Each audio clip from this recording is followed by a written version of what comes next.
Top quality और consistent performance के लिए सिर्फ सिल्वर पंप। टॉप क्वालिटी और कंसिस्टेंट परफॉर्मेंस के लिए सिर्फ सिल्वर पंप, नाम याद रखना।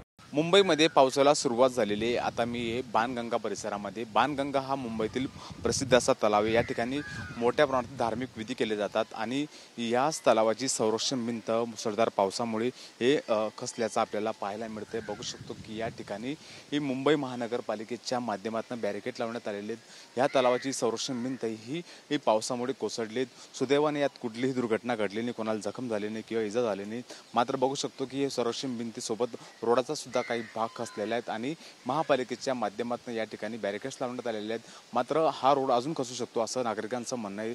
त्यासाठी महापालिकेने लवकरात लवकर या कामाला सुरुवात करावी, जेणेकरून अजून काही भाग कोसळणार नाही। तसेच या तलावाची दुरुस्ती सुद्धा करण्यात यावी। जो काही धोकादायक भाग आहे, भिंत त्यासुद्धा काढून त्याऐवजी ते नवीन दुरुस्ती करावी, देखभाल करावी असं या स्थानिक लोकांचं म्हणणं आहे। बघू शकतो की हा भाग या ठिकाणी 5 ते 10 फूट जी ही संरक्षण भिंत होती खचली। सुदैवाने यात कुठली दुर्घटना घडली नाही। संपूर्ण मंदिर या बाजूला आणि मंदिराच्याच बाजूला ही भिंत खचलेली आहे। कालपासून मुंबईमध्ये मुसळधार पाऊस होतोय, त्या परिणामी ही भिंत खचल्याची माहिती या स्थानिक नागरिकांनी दिली। परिणामी महापालिकेच्या माध्यमातून उपाययोजना करण्यात येते, मात्र ही काम लवकर दुरुस्त करावी अशी नागरिकांची मागणी आहे। कॅमेरा पर्सन संतोष कदमसह मी हिरा ढाकणे, TV9 मराठी, मुंबई।